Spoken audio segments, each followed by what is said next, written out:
రెడ్డి గారు నమస్తే. Breakfast news కి స్వాగతం. ఏంటి రేస్ లో ఎక్కడున్నారు? ద్వితీయ స్థానం కోసమా, ప్రథమ స్థానం కోసమా? కేంద్ర అగ్రనాయకత్వం అంతా అయితే వరుసగా వస్తున్నారు. తెలంగాణలో మళ్ళీ మోదీ గారు వస్తున్నారు, నిన్న అమిత్ షా గారు వచ్చారు, 12 సీట్లు టార్గెట్ అంటున్నారు. ఏంటి మీరు రేస్ లో ఎక్కడున్నారు? ముందు మిత్రులందరికీ నమస్కారం మేడం. రేస్ లో మేము మొదటి స్థానంలో ఉన్నాం మేడం. చాలా స్పష్టంగా ఇంతమంది పెద్దలు వారు కాంగ్రెస్ నాయకులు చెప్పిన ఒక మాట మాత్రం ఖచ్చితం.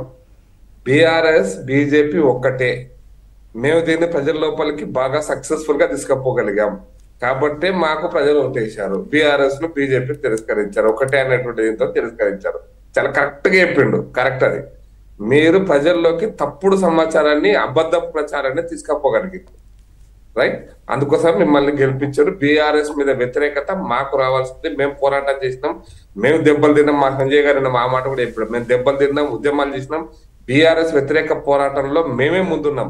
కానీ దురదృష్టం ఏంటంటే బీఆర్ఎస్ బీజేపీ ఒక్కటే అనేటువంటి నినాదాన్ని, ఒక అబద్ధపు ప్రచారాన్ని ప్రజల్లోకి తీసుకపోవడంలో కాంగ్రెస్ సక్సెస్ అయింది. అంటే ప్రజలకు నిజం తెలిసిన రోజున ప్రజలు వాళ్ళని చిత్కరిస్తారు. ఇది చాలా జరిగే పని కూడా, జరగబోయే పని కూడా అది. రెండో విషయం, వారు ఇంతకుముందు ఒక మాట చెప్పారు. నేను అంటే బీజేపీ బీఆర్ఎస్ ఒక్కటే అంటే ముఖ్యమంత్రి గారు అన్నారు, మీ ప్రభుత్వాన్ని కూలిపోతుంది ప్రభుత్వము. అదేంటంటే ఎవడాడు కూలగొడతాడు అని మెడల చెప్పులు వేసుకు పేగులు తీసి మెడలేస్తా, తొక్కుతా, నరుకుతా.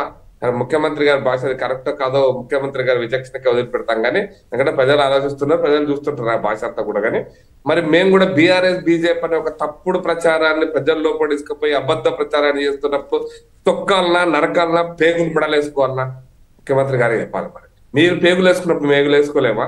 అందుకోసం అనే భాష మాట్లాడుతున్నప్పుడు మీరు చెప్పిన అబద్ధ ప్రచారాన్ని మేము అబద్ధ ప్రచారమా, మీరు అబద్ధ ప్రచారం అనేది ప్రజలు నిర్ణయిస్తారు రాబోయే రోజులలో.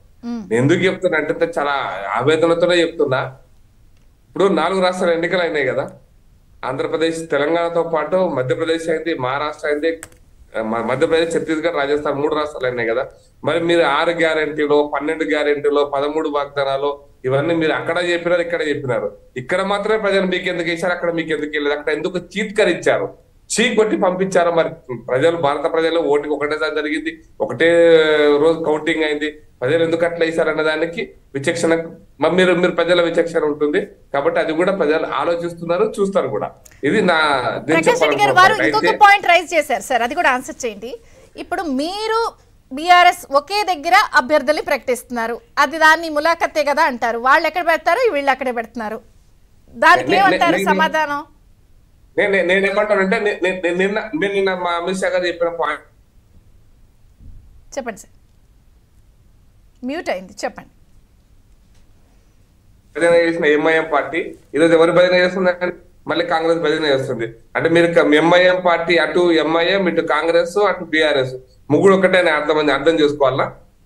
ఏ కోణం అర్థం చేసుకోవాలని నాకు అర్థం కాలేదు. ముగ్గురు